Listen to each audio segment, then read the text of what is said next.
1장 19절부터 30절. 19절부터 30절.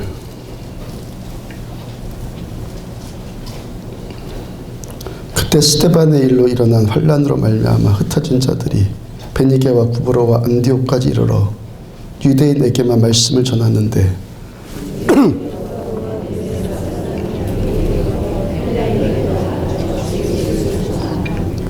주의 손이 그들과 함께 하심에 수많은 사람들이 믿고 주께 돌아오더라.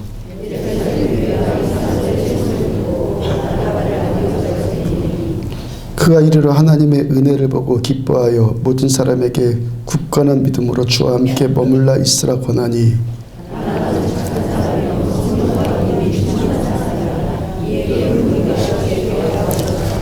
바나바가 사울을 찾으러 다소에 가서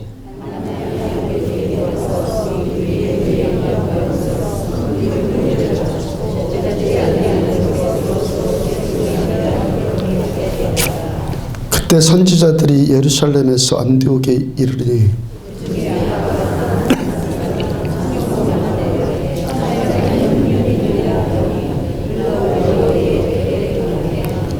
제자들이 각각 그 힘대로 유대에 사는 형제들에게 부조를 보내기로 작정하고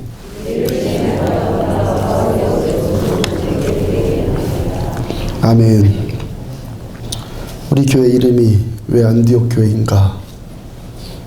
왜 우리 교회 이름이 안디옥 교회인가라는 제목으로 사도행전 120번째 말씀 전해드리도록 합니다. 론 박사 찰스 콘스란 그 분이, 두 분 박사님이 평생 교도소 선교에 몸을 바친 분들인데 이분들이 전한 이야기입니다. 어떤 분이 이분들에게 교도소 가운데서 세계에서 가장 악명 높은 교도소가 어딘가 물어봤어요. 이분들이 아프리카 잠비아에 있는 중범죄 교도소라고 그렇게 대답을 했습니다. 그 교도소 안에 거기 또 하나의 교도소가 있어요. 교도소 안에 또 하나의 교도소가 있는데 거기에는 중죄인들만 가둬놓는 특수 감방이 있다는 거예요. 그러니까 사방이 굵은 철망으로 뒤덮여 있고 꼭 야생동물을 가둬놓는 우리처럼 그렇게 생겼다고 그래요. 그런 데다가 사람 가둬놨으니까 지옥도 그런 지옥이 없지 않겠습니까? 운동장이라고 하나 있는 것이 사방 5m예요. 그 운동장이라고 말할 수 없는 그냥 마당이죠, 마당. 그러니까 그 운동장을 중심으로 감방들이 쭉 둘러서 있어요. 방이 너무 좁아서 죄수들이, 거기에 수감되어 있는 죄수들이 다 같이 누울 수가 없어요. 그래서 잠도 돌아가면서 자요. 그런 거 거기에 하루 23시간 갇혀 있다가 딱 1시간, 딱 1시간에 그 비좁은 운동장에 나와서 잠깐 몸을 풀고 또 감옥에 들어가는 거예요. 변기도 없습니다. 어디다가 변을 보냐면은 자기가 먹는 식기에다가 변을 받아서 그 배설물을 처리하는 거예요. 아프리카의 그 뜨거운 태양이 장렬하는데 그 더럽고 좁은 곳에서 얼마나 역겹고 이 더러운 냄새들이 진동하겠습니까? 한마디로 인간 생지옥 아니겠어요? 우리 뭐 거기 살려면 살겠습니까?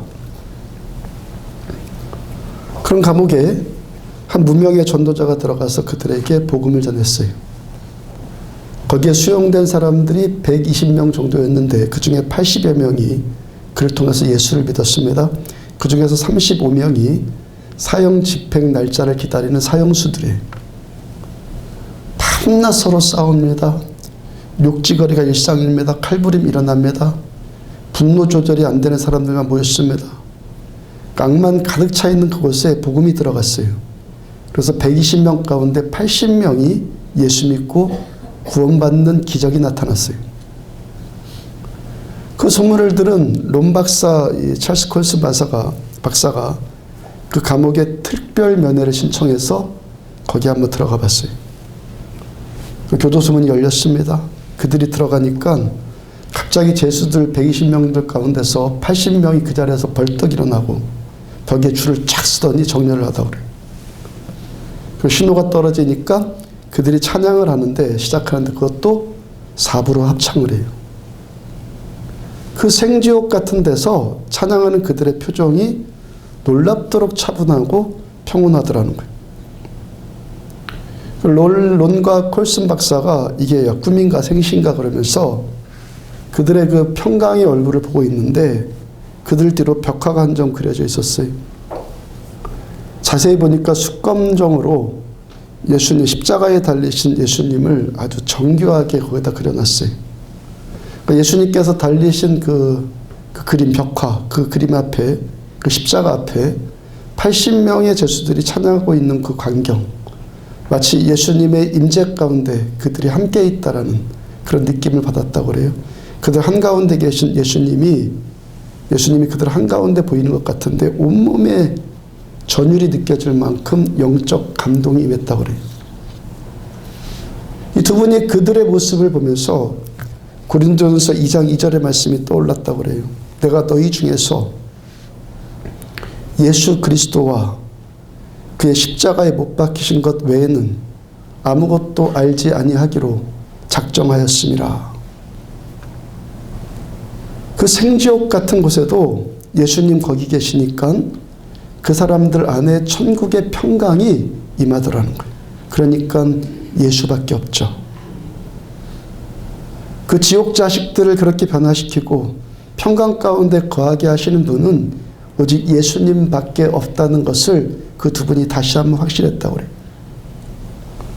여러분, 우리가 왜 오늘도 예수님을 믿고 예수님을 전하고자 합니까? 예수님은 구원자이시기 때문에 그래요.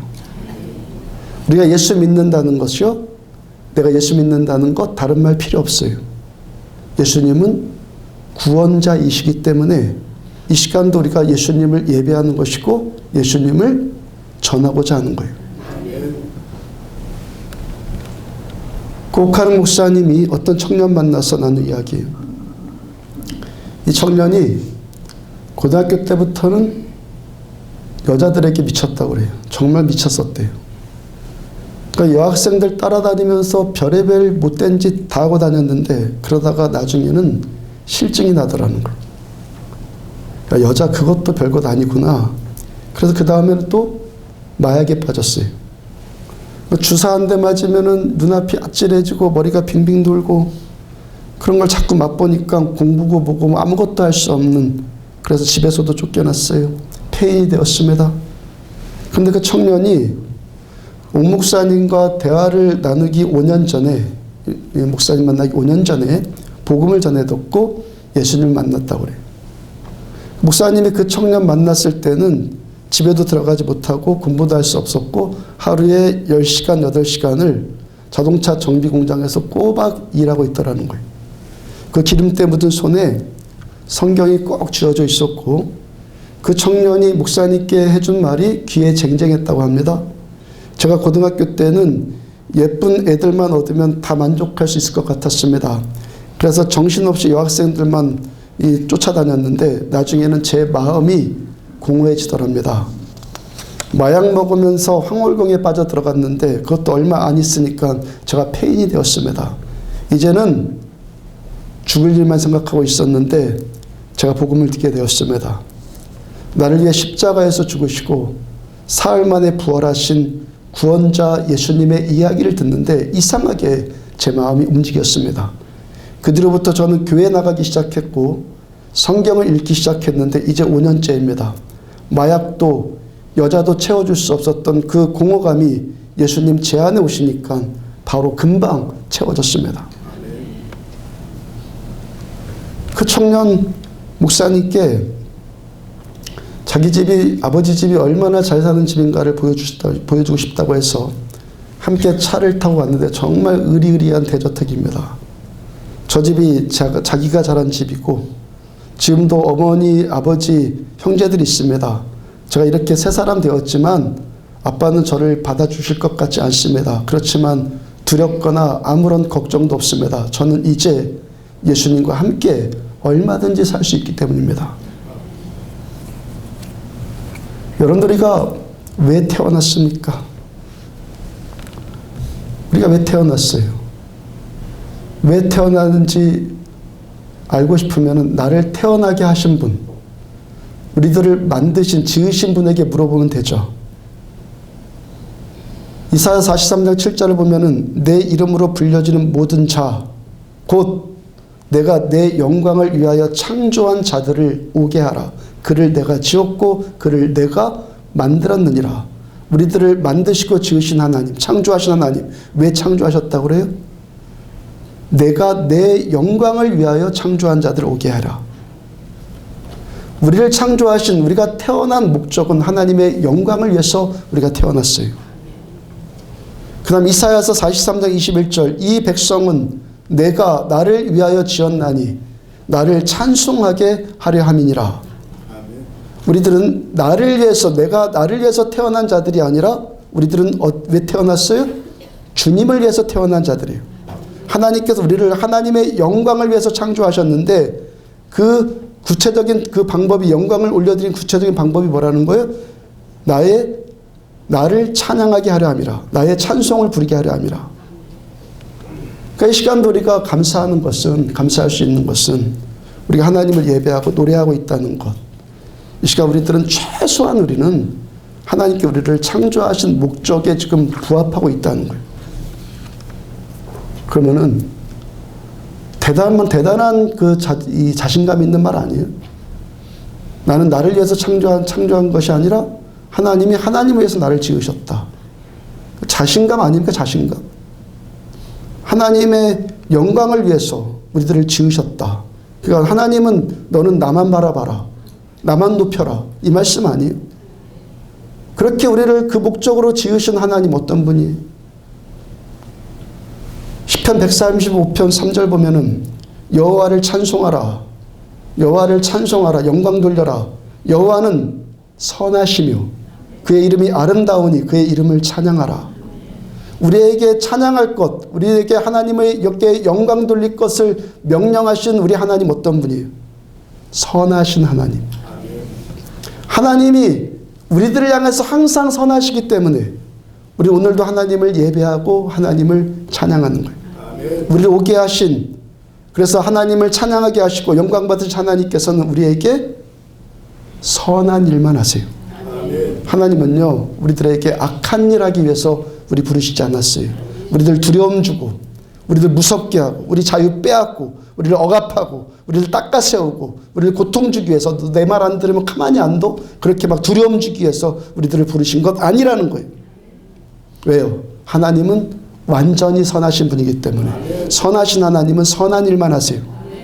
이 시간 우리가 예배 드리면서 하나님께 나가는 우리들은 오늘도 무엇을 기대합니까? 선하신 하나님을 맛보아 아는 것을 이 예배 시간에 기대할 수 있는 거예요. 왜 예수님 믿는다고요? 예수님은 내 삶의 구원자이시기 때문에. 왜 전도해야 한다고요? 교회 키우기 위해서요? 저 여러분들에게 전도하라고 막 닥달하고 여러분들 할 수 없이 부담감 100배가 돼갖고 할 수 없이 전도합니까? 그런 전도 되지도 않죠. 전도는 예수님 나의 구원자이시고 예수님 내 삶의 치유자이시기 때문에 전도하는 거예요. 왜요? 나를 구원하신 주님은 당신도 똑같이 구원하실 수 있기 때문에. 나를 향해서 선하신 하나님께서는 당신을 향해서도 똑같이 선하신 하나님이시기 때문에. 지금 이 자리에 계신 분들 가운데 그 선하심의 그 혜택 잊지 않은 분들 계십니까? 그런 분 계시냐고요? 마음이 불안초전 답답했는데 삶의 목적도 없었는데 예수님 만나서 평안 얻었어요. 좌절 절망감에 붙들려 있었는데 용기를 얻었고 소망을 얻었어요. 병이 치유받았든지 경제적인 문제가 해결되었든지 깨어진 인간관계가 회복되었든지 하여튼 구원자이신 예수님 만나서 주님의 은혜가 주는 혜택을 우리들 다 누리잖아요. 단 지금도 그 은혜를 누리고 앞으로도 지속적으로 계속 은혜를 누리느냐 그 문제만 남은 거예요. 왜 전도합니까? 나에게 선하신 하나님께서는 그에게도 똑같이 선하신 하나님이기 때문에. 그러므로 우리들은요, 교회 나와주세요 그러면서 애걸하지 않아요. 성경 보시라고요. 예수님이나 예수님의 제자들이 단 한 번도 누군가에게 교회 나와주세요 하고 부탁하신 적 있냐고 보라고요. 예수 믿어주세요 하는 것 있는가 보라고요. 모두 다 뭐라고 합니까? 주 예수를 어떻게 하라? 믿으라. 믿어주세요 부탁하는 것과 믿으라는 건요, 그 말의 그 강도 자체가 다른 거예요. 명령형이에요. 명령형. 믿어라. 누구든지 목마르거든 내게로 와서 마셔라. 마셔주세요가 아니라 마셔라예요. 명령형이에요. 우리도 어떻게 전도해야 된다는 거예요? 예수 믿으세요. 그러면 당신도 나와 같이 구원을 받습니다. 그러므로 믿으십시오. 그래서 하나님께 저한테 가르쳐 주신 것 있죠. 교회는요, 교회 나와주는 사람이 필요한 데가 아니에요. 교회 나와주는 데가 아니라고요. 지금도 은혜 받고, 지금도 은혜를 누리면서 또 다른 사람에게 이 은혜를 말할 수 있는 사람이 교회에 필요한 거예요. 예수 잘 믿는 사람. 지난 수요 예배 때 잠깐 나눈 이야기입니다. 언젠가 어떤 집사님, 우리 교회 집분 아니에요. 대화를 나누는데 그 출석하는 교회가 자꾸 직원회 열고 자꾸 회의하고 자꾸 그런다는 거예요. 그 직원회 들어가면은 힘들대요. 제가 거두절미하게 뭐 대화 내용을 빼고 결론만 말씀드릴게요. 직원에 앉아있기 힘들면은 들어가지 말라 그랬어요. 그분이 회의하는데 앉아있지 않더라도 될 일은 될 것 아니겠어요. 여러분들 왜 그런 말을 한 거예요 제가? 어떤 사람이 본질을 놓치면, 교회도 마찬가지예요. 본질을 놓치면 항상 비본질적인 것에 관심을 갖게 마련이에요. 본질을 놓치면 비본질적인 것을 붙들고 그것이 본질인 것양 기만당해요. 제가 그 집사님께 권면하기를, 신앙은 본질만 잘 붙들면 됩니다. 나 예배 잘 드리고, 내가 내 믿음 잘 지키고, 그리고 전도하고, 그게 우리들의 신앙의 본질입니다. 내가 내 믿음 잘 지키고, 또한 이 믿음을 또 다른 누군가에게 전해서 다른 사람을 구원하는 것, 이것이 뭡니까? 신앙의 전부예요. 전부. 전부예요. 나머지 것들은 다 비본질이에요. 전부예요. 내 믿음 잘 지키고, 이 믿음 누군가에게 전해서 다른 사람에게 구원하는 것, 이것이 신앙의 전부라고요. 최근 비즈니스 계통에 스티븐 코비나, 성공하는 사람의 7가지 습관 쓴 스티븐 코비나 피터 드러커 같은 그 경영 컨설턴트의 영향으로 사명 선언문이라는 것을 작성하는 것이 회사마다 일반화가 되었어요. 그러니까 회사에 입사하는 것도 사명을 선언하는 거예요. 사명으로 입사한다는 거예요. 돈 버는 것도 사명으로 한다. 그러니까 이러한 일이 비즈니스계에만 머무는 것이 아니라 이제는 사회 전반 모든 계층으로 지금 퍼져가고 있어요. 우리가 산다는 것이 사명으로 산다는 거예요.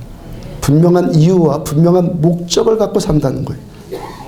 그러니까 돈 벌고 먹고 사는 일도 사명으로 한다는데, 우리가 예수 믿고 신앙생활 한다는 것, 사명 없이 그저 할 일이겠습니까? 복음서를 보면요, 곳곳에 예수님께서 예수님의 사명, 주님의 사명을 주님 스스로 선언하신 장면들이 종종 나와요. 마가복음 1장 38절 39절 이르시되 우리가 다른 가까운 마을들로 가자. 거기서도 전도하리니 내가 이를 위하여 왔노라. 전도하리니 나는 그를 위해서, 그 일을 위해서 왔다. 주님의 사명 선언이 뭡니까? 나는 그 일을 위해서 왔다. 무엇? 전도하리니. 누가복음 19장 10절 인자가 온 것은 잃어버린 자를 찾아 구원하려 함이니라. 예수님께서 이 땅에 오신 목적이 뭐라는 거예요? 잃어버린 자를 찾아서 그를 구원하는 것. 요한복음 10장 10절 내가 온 것은, 이 땅에 주님이 오신 것은 양으로 우리들로 생명을 얻게 하고 더 풍성히 얻게 하려는 것이라. 주님의 목적이 뭐예요? 주님은 살리는 사명 감당하기 위해서 이 땅에 오셨어요. 우리가 오늘도 나의 주, 그는 주라고 고백한 주님, 우리들의 왕이신 예수님, 이 땅에 오신 나의 왕이신 예수님이 이 땅에 오신 목적이 뭐냐라는 거예요. 생명 살리는 전도. 그 우리들의 목적. 나의 주님이 그것이 그분의 주님의 삶의 목적이라는데, 종인 우리들, 나의 왕이 그 삶의 목적이라는데, 그러면 주님의 백성된 우리들의 목적도 주님의 목적과 같아야지 모순 없는 것 아니겠습니까? 우리가 지금 보고 있는 사도행전이 초대교회 이야기거든요. 교회의 원형, 하나님이 직접 세우신 교회의 원형, 맨 처음 그 교회 이야기가 사도행전이거든요. 그러니까 교회가 그때 무슨 일을 했는가의 내용이 사도행전이에요. 그 이야기의 대부분이 뭡니까? 생명 살리는 전도.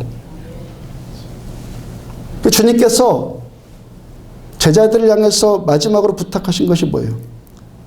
마가복음 16장 15절, 또 이르시되 너희는 온 천하에 다니며 만민에게 복음을 전파하라. 부활하셔서 다시 오신 예수님께서 제자들에게 마지막 사명을 부여하시는 거예요. 마태복음 28장 19절 20절, 그러므로 너희는 가서 모든 민족을 제자 삼아라. 사도행전 1장 8절, 오직 성령이 너희에게 임하시면, 중간 생략하고, 너희가 내 증인이 되리라. 여러분, 우리가 신앙생활한다는 목적, 우리가 궁극적으로 이루어야 할 신앙의 사명이 뭐라는 거예요? 전도예요. 자, 우리 교회 개척하고 나서 계속 추구한 일이, 여기 나오신 여러분들이 살아계신 하나님을 인격적으로 만나고, 관념적인 하나님이 아니라 실제로 나와 함께 하신 그 하나님 만나고, 우리들의 현실 가운데 그 은혜를 받는 것, 그것이 제가 9년 동안 추구한 일이었어요. 은혜 받아야만 하고, 그리고 은혜 받으면은 다 되는 것으로 알고 지금껏 계속 은혜 받기를 추구했어요. 맞는 말이죠. 근데 요즘에 점점 궤도 수정이 되는 것이 뭐냐면은, 은혜 받은 자도 타락할 수 있는 거구나. 그거 제가 보면서부터 은혜 받으면 다 되는 줄 알았단 말이에요. 근데 은혜 받는 자도 타락하는 모습을 보이더라는 거예요. 그럼 타락이라는 것이 뭐 나가서 방탕하게 산다는 것이 아니라 그 심령이 강팍해진다는 거예요. 은혜 받기 전과 똑같이 된다는 것, 심령이에요. 그러니까 신앙생활이 점점 타성해져져요. 습관만 남아요. 무미건조한 종교생활만 합니다. 아까 은혜 받은 자가 지금도 은혜 받아야 되고 앞으로도 계속 은혜 받아야 된다라고 말씀드리지 않았습니까? 그런데 그 은혜가 점점 소멸돼 버리고 메말라 버리는 것이 타락이란 말이에요. 은혜 받은 자가 타락하는 가장 큰 이유가 뭘까? 제가 계도 수정을 이제 해가면서 생각을 해보는 거예요. 아니, 주님이 저한테 가르쳐 주신 것 정확하게. 은혜 받은 자가 그렇게 타락하는 가장 큰 이유가 뭔가? 신자가 자기만을 위해서 신앙생활을 하기 때문에. 은혜 받은 자가 은혜를 나눠야지만 은혜가 중단되지 않고 계속 임하는 줄로 믿습니다. 여러분, 이것은 그냥 받아들여야 되는 문제예요. 진리예요. 은혜 받은 자가 은혜를 나눠야지만 은혜는 계속 임하는 거예요. 신앙생활이 뭐라고요? 내가 은혜를 받고 이 은혜를 나누는 것, 이게 신앙생활의 전부예요. 은혜 받고 은혜 나누는 것이 신앙의 전부란 말이에요. 그 일을 하지 않으면 중단돼 버리는 거예요. 타락하는 거예요. 사도행전 1장 8절 다시 보면, 마지막을 다시 보면, 내 증인이 되리라. 증인이 뭐 하는 사람이에요? 증인. 본 것, 들은 것, 말하는 사람. 증인이 되리라. 내가 본 것, 들은 것, 체험한 것, 말하는 게 증인이에요. 그러니까 뭔가 보고 들은 것 있으면 그 일 말하는 사람이 증인이란 말이에요. 제가 결혼하기 전에, 신대원 들어가기 전에 대학 다닐 때, 학부 다닐 때 좋은 경험한 거죠. 청년 때, 대학 다닐 때 청년 때 민사적인 일로 법정 소송을 경험한 일이 있었어요. 그때 어떤 사람이 증인만 제대로 서주면 다 끝나는 일이었어. 증인만. 근데 그 사람이 그 피고로부터, 저는 원고의 입장이었고, 피고로부터 어떤 청탁을 받았고 법원에서 다른 말 하더라고요. 자기가 보고 들은 것 그대로 말해주면 되는데 그거 말하지 않고 다른 소리 하더란 말이에요. 아직 제가 청년기였고 그 사람이 그렇게 다른 소리 하는 것 들으면서 제가 참으려고 하니까 피가 막 거꾸로 솟아오르는 거. 지금 그렇다는 게 아니라 그때 청년 때잖아요. 자기가 보고 들은 것을 그대로 말하는 것이 증인인데 증인이 그 일을 하지 않으면은 뭐라는 거예요? 뇌물 먹었단 말이죠. 제가 법원 얘기하는 것대로 하면은 타락이란 말이에요. 그 다음에 다른 소리에도 타락이에요. 우리가 딱 한 가지 해야 될 소리가 뭡니까? 예수 그리스도. 우리 입에서 그 소리 나가지 않으면은 그 대신 딴 소리가 나가기 시작하는 거예요. 자기 의를 내세우는 소리, 인정받고 싶다는 소리, 뭐 섭섭하다는 소리. 왜 그런 소리가 자꾸 나오냐면 해야 할 소리, 내야 할 소리를 내지 않기 때문에 엉뚱한 소리가 자꾸 나오는 거예요. 본질을 잃어버리면 비본질에 치중한다고 그랬잖아요. 주께서 우리들에게 은혜 주신 것은 그 보고 들은 바 은혜를, 우리가 보고 듣고 체험한 그 은혜를 누군가에게 말하라고 은혜 주신 건데 우리가 그 일 하지 않으면 그 사람은 엉뚱한 소리 하게 되어 있다고요. 예수를 말하고 내가 전도하는데 우리가 불 붙어야 되는데 그 본질적인 것에 불 붙지 않으면요 엉뚱한 데다가 불이 붙는단 말이죠. 교회가 엉뚱한 데 불이 붙으면 그게 뭡니까? 타락 아니에요. 여러분들의 신앙이 예수 증언하는데 초점 놓치면 어느새인가 나도 모르게 점점 은혜는 소멸될 것이고 신앙이 딱딱하게 굳어가는 타락이 시작해요. 은혜의 지속은 은혜를 나누는 삶에 있어요. 은혜의 지속은 은혜를 나누는 삶에 있다고요. 하나님의 일은 전도이고 구원이에요. 그로 인해서 잃어버린 생명을 살리는 것, 그것이 아버지의 일이에요. 하나님의 일은 생명 살리는 거예요. 그러면요 하나님을 대적하는 마귀의 일은 뭐예요? 그 생명 살리는 것 방해하는 것이겠죠. 당연히 전도 방해하는 것. 우리가 영적 전쟁이란 말을 자주 하는데 영적 전쟁의 핵심은 저 단호장 가서 무턱대고 뭐 귀신아 물러갈지어다, 그게 영적 전쟁이 아니에요. 나는 전도해야 되고 마귀는 전도를 방해하는데 그 전도를 방해하는 마귀를 이기고 우리가 전도하는 것, 이것이 영적 전쟁이에요. 2000년 전에 예수님께서 이 땅에 처음 아기 예수로 오셨을 때 마귀가 구원자 예수님을 죽이기 위해서 헤롯을 격동시켰죠. 헤롯을 격동시켜서 그 당시 베들레헴 주변에서 태어난 2살 이하의 아이들을 다 죽여요. 예수님 죽이려고. 천사가 예수님 지켜줬고 마귀가 예수님 죽이는 그 일에 실패하니까 마귀가 또 다른 전략을 세웠어요. 복음 전파를 막는 일인데 그게 기가 막히게 성공하고 있어요. 복음 전파를 막는 마귀의 전략이 탁월하게 성공하고 있는 것이 뭐냐면 우리 성도들로 하여금, 우리로 하여금 본질을 흐려놓고 우선순위를 놓치게 만드는 거예요. 마귀의 탁월한 전략이 지금 곳곳 세계 곳곳 우리 한국교회도 마찬가지예요. 이게 지금 먹히고 있단 말이에요. 본질을 흐려놓고 그 다음에 우선순위를 놓치게 만드는 거예요. 마귀는요 하나님이 아니라 마귀요. 우리가 교회 일에 얼마나 열심인가 그거 별로 신경 쓰지 않아요. 제가 설교를 얼마나 잘하는가, 찬양 인도를 얼마나 잘하는가, 어떤 성도가 교회를 위해서 얼마나 헌신적인가, 마귀요? 그거 별로 신경 쓰지 않아요. 단 제 설교가 여러분들의 생명, 우리들의 생명 구원의 열정을 제 설교가 불사르고 예배에 전도를 하기 위해서 우리가 힘을 얻고 제자 훈련이 또 다른 제자를 세우고 어떤 성도의 헌신이 전도하는 대로 불이 붙으면 그때부터 마귀가 긴장하고 마귀가 분노하고 마귀가 움직이기 시작하는 거예요.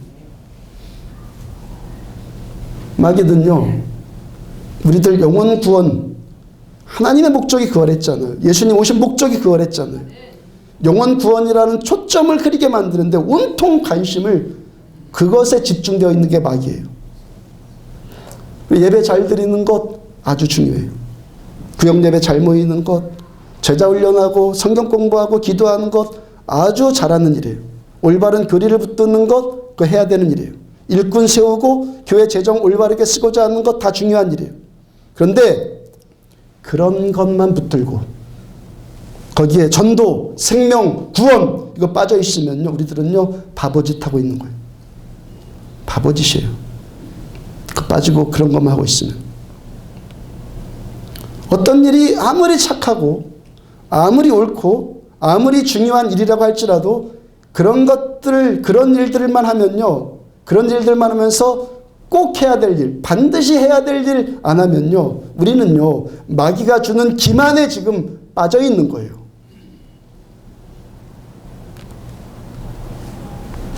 기독교의 핵심이 복음이라고 하는데, 복음이란 말이 문자 그대로 복된 소식, 기쁜 소리 아니? 아무리 뭐 복된 소리라고 해도 그 소리가 누군가에게 들려져야지만 그게 복된 소리 아니겠어요? 어떤 사람이 복음을 듣지 못했다면 그 사람에게 그게 무슨 복음이겠냐는 거예요. 복음은요, 복음의 특성은 말하여지고 전파되어야지만 그것이 복음이에요. 복음은요, 말하여지고 전파되어야지만 그것이 복음이라고요. 우리가 말하지 않고 내가 전파하지 않고 있다면 우리들은 기독교의 핵심이 복음이라고 말은 그렇게 하는데 그 복음의 진정한 의미를 외면하고 있는 기만적인 행위를 우리가 하고 있단 말이에요. 우리가 기도한다는 것 너무 중요한 일 하고 있는 것인데 기도하는 일이 전도하는 일까지 나아가지 않으면 그 기도가 전도를 대체할 수 없는 거예요. 기도는 기도이고 전도는 전도예요. 마귀가 우리들을 속이는 기만이 뭡니까? 신앙생활을 기도만 열심히 하는 것으로 충분하다. 우리를 속이는 거예요. 그리고 그 정도에서만 머물러 있으면서 너 만족하면서 신앙생활해라. 기만이에요. 전도로 가지 않는 기도, 전도로 가지 않는 성경 공부, 누군가 살리지 못하는 예배, 전도까지 미치지 못하는 내가 받은 은혜, 이것은 마치요 공중에다 대고 화살을 쏘는 것과 똑같은 일하고 있는 거예요. 축구 선수가 골대가 아닌 다른 곳에다가 마구 골만 내지른 것과 똑같이 일하고 있는 거예요. 열심히는 하고 있어요. 뭔가 하여튼 열심히는 하고 있으니까 나는 열심히 하고 있구나. 자기 만족은 될 수 있을지 모르겠는데 주님의 목적과는 상관없는 일만 하고 있단 말이에요. 지금 여러분들 불 났어요. 불이 났습니다. 그 불이 어떤 집을 마구 삼키고 있다고 생각을 해봐요. 근데 어떤 사람이요? 자기 개인의 영성에만 거기에만 집중하고 있어요. 나만 예배 잘 드리고 나만 성령 충만하고 나만 더 깊은 기도 생활하면 돼요. 불이 났으니까 소방소에서 불났다고 출동하라는 경보기가 울리지 않겠어요? 불났다고 출동하라고 사이렌이 울리고 있는데 어떤 소방관이 거울 앞에 서서 거울만 보고 면도만 하고 있다면 그게 뭐예요? 소방관이 지금 그러고 있다면은 지금 지옥불이 세상을 삼키고 있는 이때 나만 은혜 받으면 된다. 나만 이 신앙생활 잘하면, 나만 내 영성 잘 관리하면 된다. 이것과 같은 말 아니?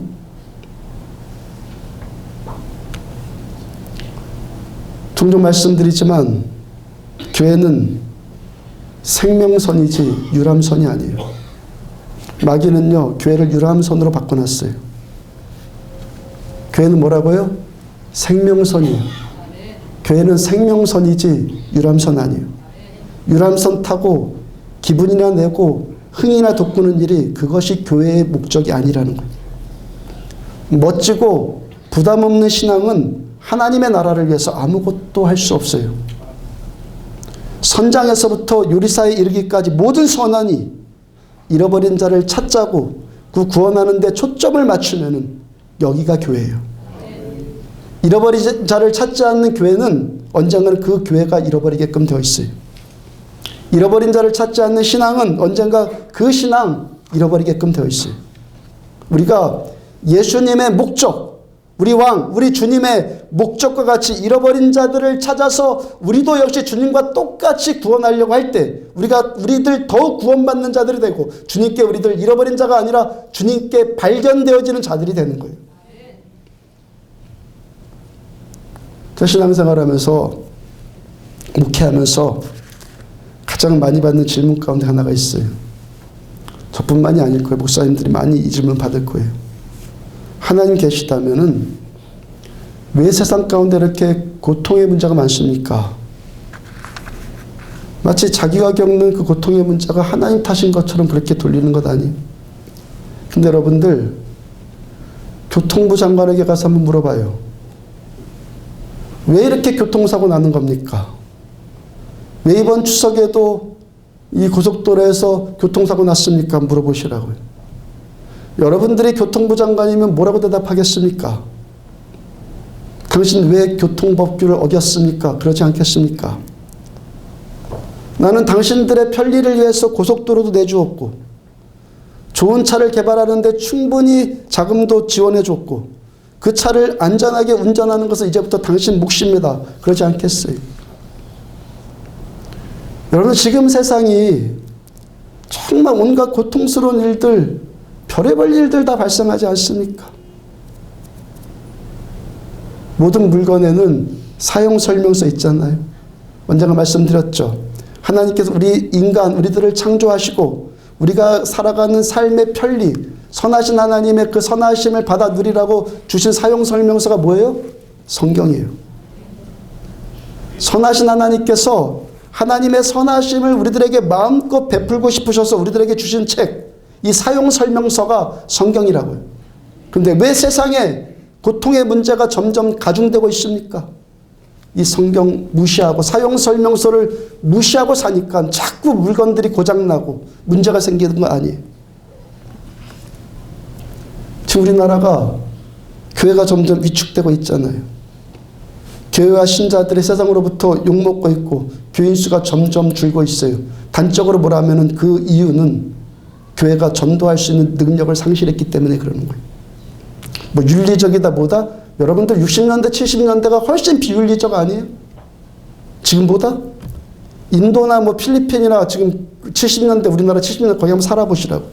얼마나 사람들이 비윤리적으로 사는가. 그런 것 아니에요. 그때는요 교회가 전도할 수 있는 능력이 있었어요. 능력. 지금 교회는 주는데 큰 교회들로 이 사람들이 모이죠. 이동하는 거 이동. 생명사라는 게 아니라 이동이라고요. 여러분들 이 세상이 회복될 때는 교회가 전도할 수 있는 능력이 있었을 때 세상이 회복되었어요. 그러니까 교회의 참된 회복과 세상의 회복은 비례하는 거예요. 우리가 말씀 버리면 세상도 우리를 버려요. 우리가 잃어버린 자를 찾아서 구원하는 일을 하지 않으면 세상도 우리를 잃어버리게 돼요. 십자가 한번 생각해 봐요. 두 기둥이 있잖아요. 하나는 수직기둥, 하나는 수평기둥.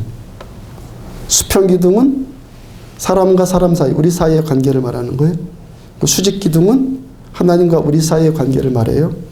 이제는 덧셈 뺄셈을 하는 연산식으로 그 그림을 한번 그려봐요.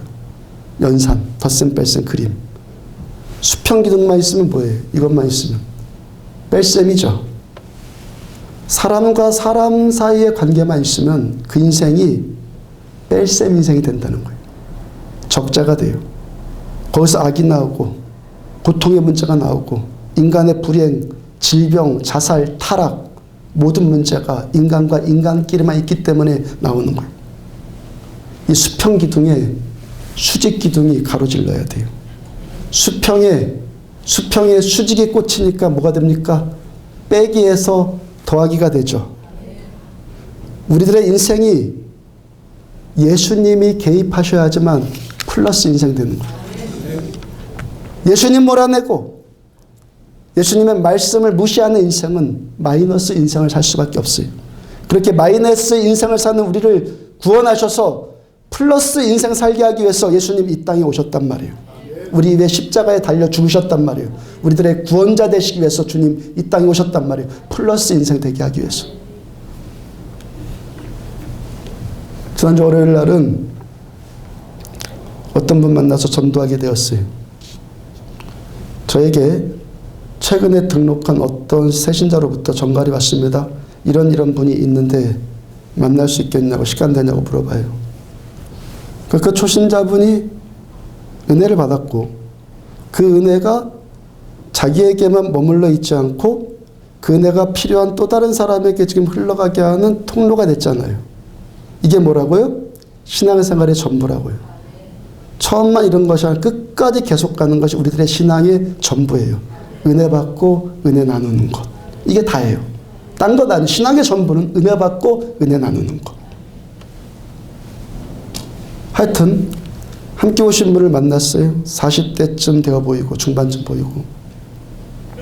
이분은요, 교회라고는 정말 처음 와봤어요. 어렸을 때 성탄절 때도 가본 적이 없다고 그래요. 그리고 10여 년 이상 두통에 시달리는데 하루도 빠지지 않고 매일 머리가 아프대요. 또 베제트라고 하는 그 희한한 병이 있거든요. 우리 교회 어떤 집사님도 그 병 치유받은 것 같은데, 베제트라고 하는 병명은 있는데 원인이 없는 병. 그 병에 걸려서 날마다 아프대요.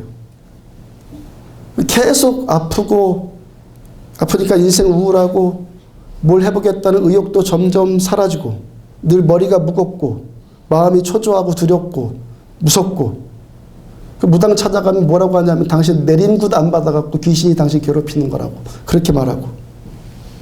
그러니까 이 무당이 귀신을 빙자해서 늘 협박을 하는 거예요. 두려움으로 자신을 속박했다고 늘 그러는 거예요. 속박하는 거예요. 이 인생 어떤 인생이에요? 마이너스 인생이죠. 자, 하나님은 선하신 분이라는 것. 무당같이 귀신같이 협박하는 분이 아니라 선하신 하나님이라는 것. 얼마큼 선하시냐면 당신을 구원하시기 위해서 십자가에서 죽으실 만큼 선하신 분이라고 전했어요. 선하신 하나님께서는 선한 일만 하시지 귀신같이 우리를 협박하거나 두려움 조장해서 우리들 울거먹는 자가 아니라고 전했어요. 귀신은 당신에게 붙어갖고 당신 피 빨아먹었는데 예수님은 오히려 우리들을 위해서 피 흘려 죽으셨다고 그렇게 전했어요. 예수 믿으면 플러스 인생 돼요. 그렇게 복음 전하기 전에 제가 한 가지 그분에게 제안을 했습니다. 제가 당신을 위해서 기도해 드릴 텐데 그 10년 동안 그 지겹게 매일 아팠던 그 두통이 지금 치유받으면 당신 예수 잘 믿겠다고 저와 약속하십시오. 이분이 머뭇머뭇하더라고요. 뭐가 두렵습니까? 당신이 지금껏 섬겨왔던 귀신, 그 당신을 위해서 해준 것이 뭐가 있습니까? 굿한다고 뭐 전 본다고 돈 갖다 바치고 행여 저주 받을까 봐서 돈 갖다 바치면서도 전전긍긍하고 그랬는데 당신 그 귀신 때문에 도대체 나아진 것이 뭐가 있습니까? 협박이 나고 당신 아프게나 했지 귀신이 당신한테 해준 게 뭐가 있어요? 하나님은 지금 당신을 치유하기를 원하시고 하나님은 아픈 자를 고쳐주시는 분이시고 안 되는 자를 되게 하시는 선하신 하나님입니다. 이렇게 좋으신 분을 왜 안 믿겠다고 그럽니까? 믿겠다고 그래요. 손 얹고 기도해 드렸어요. 한 영혼이 천하보다 귀하다고 말씀하신 주님, 천하보다 귀한 이 영혼에게 주님의 살아계심을 보여주옵소서.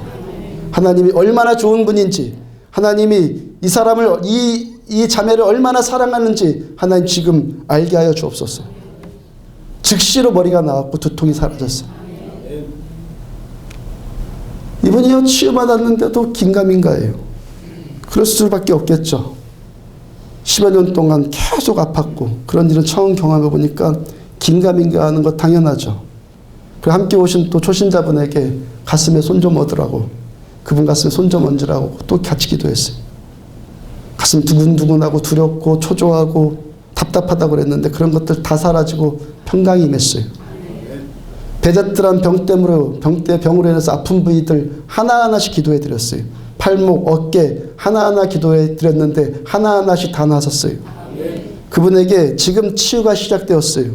당신 지금 치유가 시작된 거니까 우리 약속한 대로 예수 잘 믿으면 당신 완전히 나을 겁니다. 이분이 정말 신기하네. 그러면서 얼굴이 환해져서 나가더라고. 이게 뭡니까? 복음. 복음. 가난한 자에게 아름다운 소식 전파되어지고 눈먼 자가 다시 보고 슬픈 자가 위로받고 젖는 자가 걷게 되는 것, 죽고 싶은 자가 살게 되는 것, 이게 뭡니까? 복음. 복음은 우울하고 절망적인 얼굴을 밝게 환하게 펴주는 거예요. 여러분들 우리가 왜 예수 믿어주세요 그러지 않고 당신 예수 믿으십시오 할 수 있습니까? 이렇게 좋은 우리 주님 소개해드리는데 주저할 일이 뭐가 있어요? 뭐가 두려워요? 우리는 당당하게 예수 말할 수 있는 거예요. 그분 전도하고 나서 두 가지 생각났어요. 제가 14년 전에 강원도에 처음 왔을 때, 삼척에 처음 왔을 때 하나님께 기도했던 제목이 생각났어요. 여기도 마찬가지고 거기도 그렇고 이 땅에 와보니까 점집이 왜 그리 많습니까?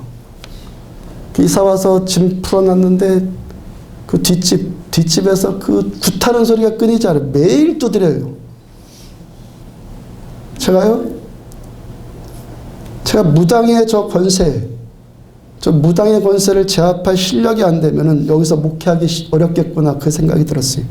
하나님, 저에게 저 무당들보다 탁월한 능력을 저에게 주세요. 아멘. 하나님, 저는 이 땅에서요 말뿐인 전도가 아니라 능력 전도, 치유 전도 할 수 있게 하나님 저에게 은혜 주세요. 아멘. 하나님은 우리 기도에 응답해 주시는 선하신 하나님입니다. 또 한 가지 생각은 낮의 내처럼 밤의 달처럼 아까 불렀던 그 가사 중에 가난한 영혼, 지친 영혼을 주님께 인도하고 싶은데 그 가사가 떠올랐어요. 여러분들, 복음은 누구한테 들어가냐면 지쳐서 가난한 자에게 들어가는 거예요. 아멘.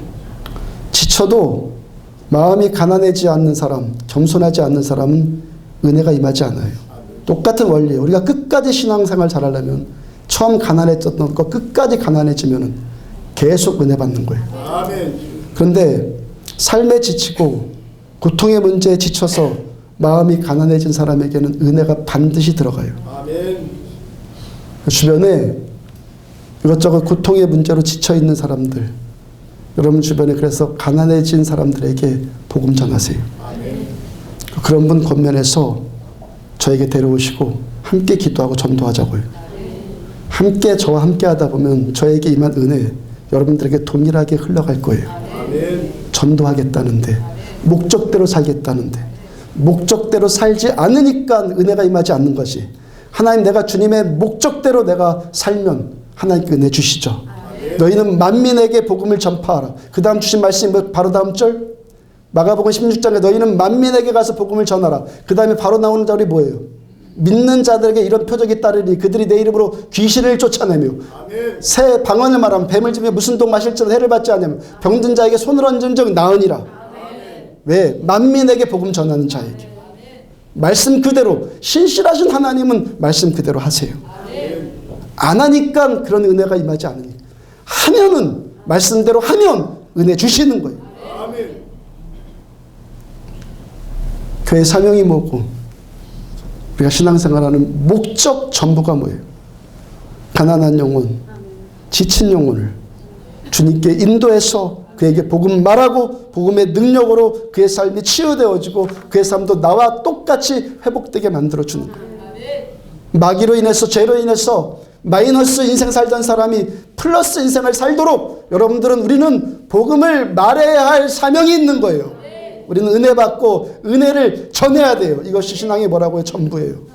은혜 받고 은혜 전하는 것, 이게 뭐라고요? 신앙의 전부예요. 이게 본질이에요. 이거 안 하는 나머지 것들은 전부 다 비본질에 우리가 기만당하고 있는 거예요. 은혜 받고 은혜 전하는 것. 우리 교회 이름이 왜 안디옥 교회입니까? 어떤 사람은 안디옥 교회가 성경에 있는 줄도 모르던데, 우리 안디옥 교회가 오늘 성경에 나온 안디옥 교회 이름을 따서 안디옥 교회라고 지은 거예요. 오늘 본문이 그리고 성경에 안디옥 교회가 처음 나온 본문이에요. 헬라 제국의 알렉산더 대왕이 죽었어요. 알렉산더의 희야 장수였던 셀레우코스 1세가 주전 312년에 중동 지방의 패권을 장악했습니다. 그리고 셀레우코스 그 왕조를 세웠어요.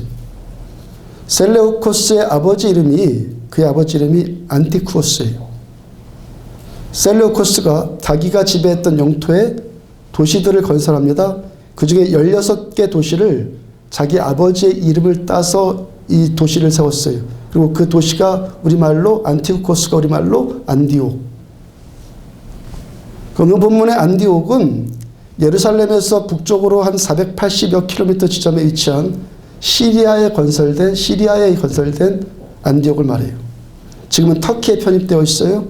지금 터키에 편입되어서 안티키아라는 지명으로 불리고 있고 인구는 지금 30만 명 정도예요. 근데 2000년 전에는 로마 제국 시대에는 지금보다 훨씬 큰 도시였어요. 오히려 지금보다 그때가 인구가 훨씬 많아갖고 그때는 50만 명 정도였어요. 그 당시 50만 명이면 꽤 큰 도시거든요. 그 안디옥이 로마 제국에서 동과 서를 잇는 요충지였고 로마 제국 내 도시에서 세 번째로 큰 도시였어요. 첫 번째가 로마였고 두 번째가 알렉산드리아였고 세 번째가 안디옥. 그 크고 중요한 요충지에 교회가 세워졌단 말이에요. 교회가. 그리고 그 교회로부터 그 안디옥 교회로부터 복음이 땅끝까지 전해져서 지금 우리에게도 들어온 거예요. 우리 교회 이름도 그 성경의 안디옥 교회의 사명을 감당하고자 해서 안디옥 교회로 이름 지었단 말이에요. 오늘 성경은 그 안디옥 교회가 어떻게 세워졌는가를 말씀하고 있죠. 19절 보세요. 19절. 있습니다. 시작.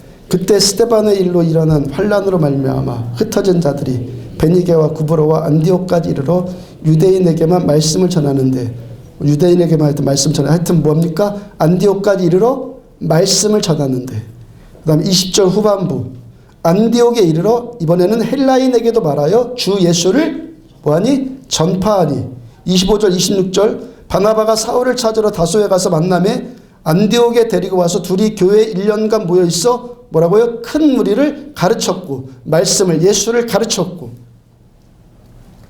안디옥 교회가 어떻게 세워졌어요? 그리고 지금 2000년이 흘렀어도 왜 우리가 그 안디옥 교회의 혜택을 지금도 받고 있습니까? 말씀을 전하는데 주 예수를 전파하니 예수를 가르쳤고 안디옥 교회 전부예요. 안디옥 교회는 은혜 받고 은혜 전하는 교회였어요. 2000년이 지난 지금 예루살렘 교회는 없어졌어요. 근데 안디옥 교회는 우리 교회를 포함해서 세계 곳곳에요. 수천 개, 수만 개 지교회가 지금 세워져 있어요. 지금도 세워져 가고 있어요. 왜요? 안디옥 교회는 예루살렘과 온 유대와 사마리아와 땅끝까지 이르러서 내 증인이 되라는 신앙의 본질, 그 사명의 본질을 붙드는 교회였기 때문에 2000년뿐만이 아니라 앞으로도 예수님 오실 그날까지 안디옥 교회는 계속 생명을 유지해 나갈 거예요.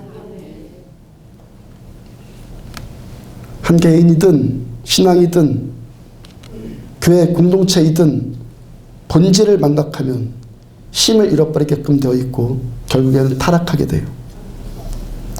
본질을 놓치면은 그 어떤 착하고 옳은 일 할지라도 본질하고 있지 않으면서 그것 하고 있으면 아무리 그게 좋은 일이라도 그건요 마귀한테 기만당하는 거예요. 본질이 살아야지 지혜예요. 지혜로운 자는 본질을 붙들어요. 아멘. 지혜로운 자는요 헛스윙하지 않아요. 한 방을 날려도 홈런을 치는 거예요. 본질이 살면 끝까지 살아요. 본질이 살면은 본질을 얻으면 다 얻어요. 26절 중간을 보니까 제자들이 안디옥에서 비로소 그리스도인이라 일컬음을 받게 되었더라. 안디옥에서 그리스도인, 크리스찬이란 말이 처음 나왔어요. 안디옥 교회 신자들이 어떤 일을 했기 때문에 이들이 그리스도인이라는 처음 이름을 얻었습니까? 이들은 항상 예수를 말했고 말씀을 전했고 예수를 가르쳤기 때문에 그리스도인이라는 이름을 얻은 거예요. 여러분 우리 보고 크리스찬, 그리스도인이라고 하지 않아요? 그리스도인이 어떤 사람이에요? 그리스도를 말하는 사람 보고 그리스도인이다 하는 거예요. 신앙이 뭐예요? 다른 것 아니에요. 예수 알고 예수 누리고 예수 말하는 것. 그게 신앙의 전부예요. 쉽죠? 쉽죠? 예수 알고 예수 누리고 예수 말하는 것. 이게 교회예요. 신앙의 전부예요. 예수 알고 예수 말하는 것. 이것이 신앙의 전부라고요. 마귀에게 속아서 비본질 붙들고 기만당하는 자들 아니라 신앙의 본질을 붙드는 안디옥 교회처럼 되어서 은혜로 시작된 삶, 소멸되거나 중단되지 말고 끝까지 이 의대 지속되어져서 주님께 잘하였도다 착하고 충성된 내 종아 칭찬받고 인정받는 저 여러분들 되어지기를 주의 이름으로 축복합니다. 아멘. 우리 일어서서 찬양합시다.